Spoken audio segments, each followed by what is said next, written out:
I don't believe anything anymore that I'm told. The motto is war by deception. Turning people's consciousness off and inverting their morality. This isn't about sides. This is about confusion. I had no idea the extent of the lie, the level of deception. You think you would get far from the cities these days, and you get away from it, but it's everywhere.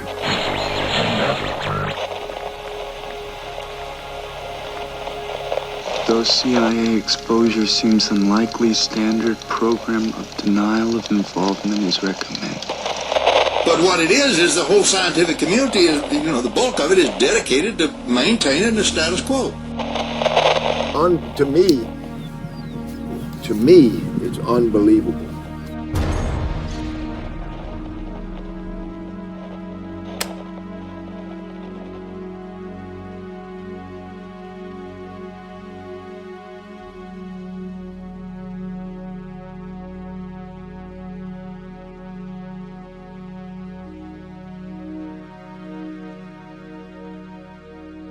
Hello, and welcome to Worst Case Reality, where we never forget that as bad as things may seem, they are actually much, much worse.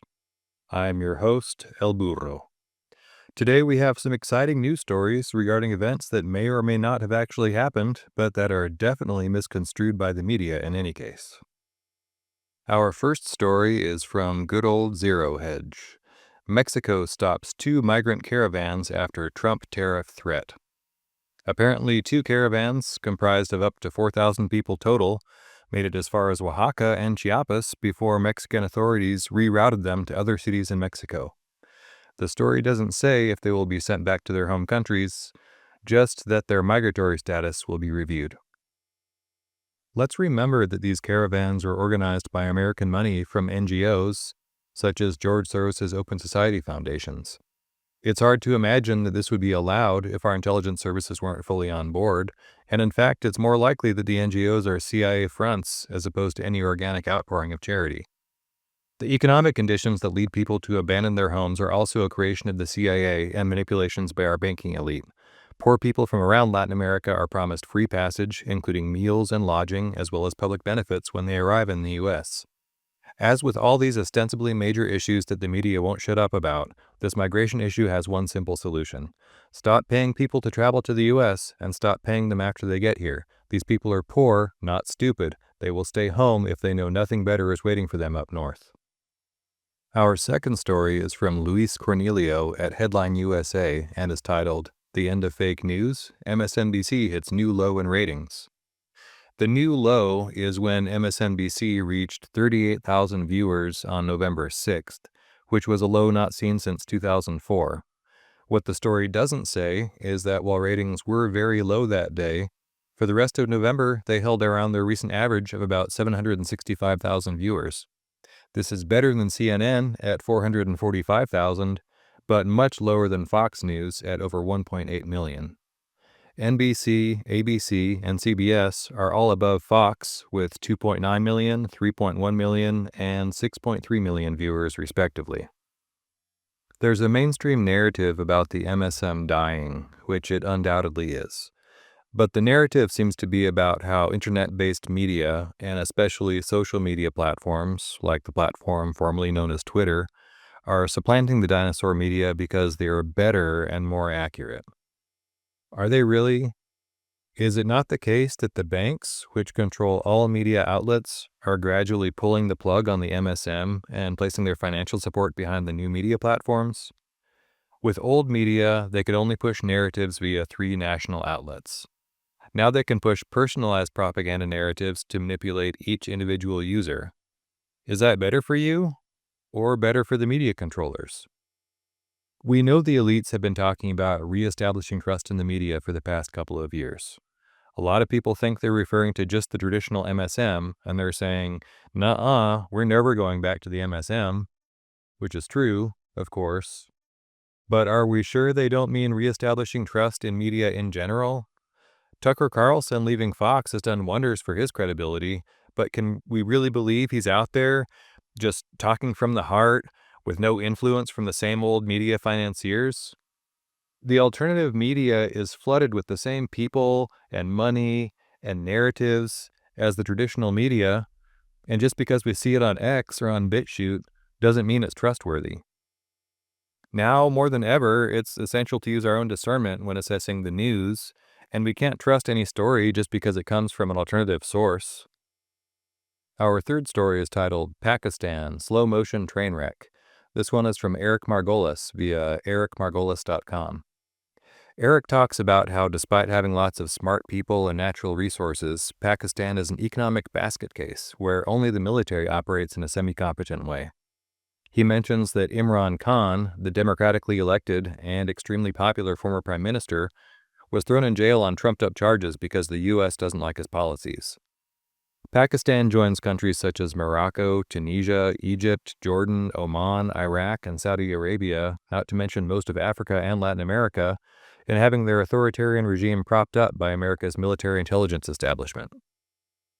Pakistan has essentially been ruled by the ISI, the Inter-Services Intelligence, since the U.S.-backed Afghan war in the 80s, if not longer. And the ISI operates hand-in-glove with the CIA and MI6. The ISI was instrumental in arming the Taliban throughout the U.S. occupation, as well as allowing al-Qaeda and Taliban officials and personnel to travel in and out of Afghanistan across the Pakistani border. Now, why does Pakistan even exist? Under British rule, what we now call India and Pakistan, along with Bangladesh, which until 1971 was called East Pakistan, were all India.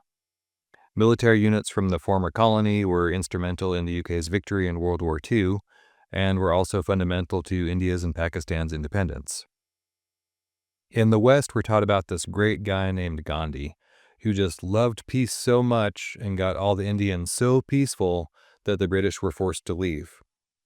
What they leave out is that the Royal Indian Navy had a mutiny in 1946. Over 10,000 Hindu and Muslim soldiers and sailors rebelled against the British. They seized 56 ships, they seized ports and air bases on shore, and this is what forced the British to withdraw from India. It also made the British realize the danger of India uniting against them. So they prepared a parting gift which was meant to weaken and distract India. This was the partition of India and Pakistan. They forced most of the Muslims in current-day India to relocate to Pakistan, and they forced the Hindus in current-day Pakistan to move to India, thereby creating a new permanent enemy for each country. This is the typical British policy of divide and rule. Now, another thing they don't tell you about Gandhi is that he was extremely anti-Muslim, and he was a key personality in fomenting violence between Hindus and Muslims in the lead-up to the partition. Gandhi would write in English really nice stuff about the virtues of nonviolence, but in Hindi he would write about how they needed to kill all the Muslims. So the current state of Pakistan is what you get when the CIA and MI6 rule your country. Sucks to be those guys. Our final item today is actually two stories from Zero Hedge. They are Meta becomes latest tech giant to embrace nuclear power with open arms, and IMF calls for economy-crushing carbon restrictions that dwarf COVID lockdowns. The Meta story talks about how Meta is shopping around with potential nuclear energy providers to bring online 1 to 4 gigawatts of capacity by the early 2030s. That is enough electricity to power a city of 500,000 to 2 million people. The story also mentions that Amazon and Microsoft have announced their own investments in nuclear energy to power their own AI data centers. What will Meta do with this AI capacity? Let's think about what Meta is and why it exists. Facebook was originally conceived as LifeLog, a platform funded by the CIA's venture capital arm, In-Q-Tel.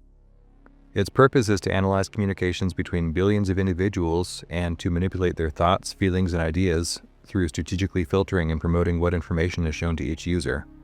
So why do they need 4 gigawatts of AI? Because individualized propaganda and manipulation will continue to be a top priority of the predator class for the foreseeable future. Now let's look at the IMF story. It recaps how during the COVID lockdowns, the WEF agenda contributor Mariana Mazzucato argued in favor of climate lockdowns, which as part of the Great Reset could be used to reduce fossil fuel usage and even punish countries who weren't fully on board with the climate agenda. To quote the article, The pandemic lockdowns would eventually be exposed as pointless, a disastrous drain on the global economy that did nothing to prevent the spread of the COVID virus. But as we witnessed with most of the restrictions instituted during COVID, the goal was never to protect the health of the populace. Rather, the goal was to acclimate the populace to an exponentially increasing list of violations of their basic freedoms. It's worth a read. These two articles together give a snapshot of what the elites have planned for us in the next few years. Limitless energy will be made available for top priority areas like mind control of the general population. Simultaneously, our standard of living will be degraded as entire societies are driven into poverty by way of energy use restrictions. Our standard of living correlates one-to-one with our energy consumption. You may have noticed a CIA thread running through all of these stories. Intelligence organizations, especially the CIA, are deeply involved with mass migration, with the mainstream and alternative media, with the politics of Pakistan and India and every other country, including our own. They're involved with universal surveillance and manipulation of the public consciousness, and they're also involved with the energy economy. Rule from the shadows by intelligence organizations is the most effective and reliable way to control society, independently of any publicly shared efforts or grassroots political organization of any kind. The CIA will do literally anything to achieve their goals. The world of intelligence agencies is no holds barred, and the intelligence agencies only report to the bankers. The Great Reset is not about converting the world to green energy. It's about controlling and restricting the availability and use of energy. Fossil fuels will remain the primary source of energy, but that energy will cost more and will be allocated via a political process as opposed to a market process. A lot of awake people still believe nuclear power will be the solution to our energy problems. The thing is, nuclear power is still extremely centralized, and due to its massive capital requirements, it is still firmly in the domain of the banking elite. The only real solution is decentralized energy, and that means free energy.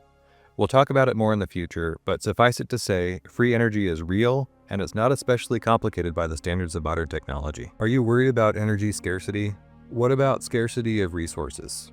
Is there enough to go around, with millions of migrants coming to our countries, and with future plans of the elites to make resources even more scarce? The fact is that our planet has enough resources to support us for millions of years. Scarcity is a construct meant to manipulate our emotions and control us with fear. Approach the issues we discussed today from a mindset that God has provided us with the bounty of the whole universe, and the supposed importance and urgency of these problems will fade away. That's all for today. Please take some time away from your devices, maybe go for a walk and look at the sky or something. I love you guys. Take care.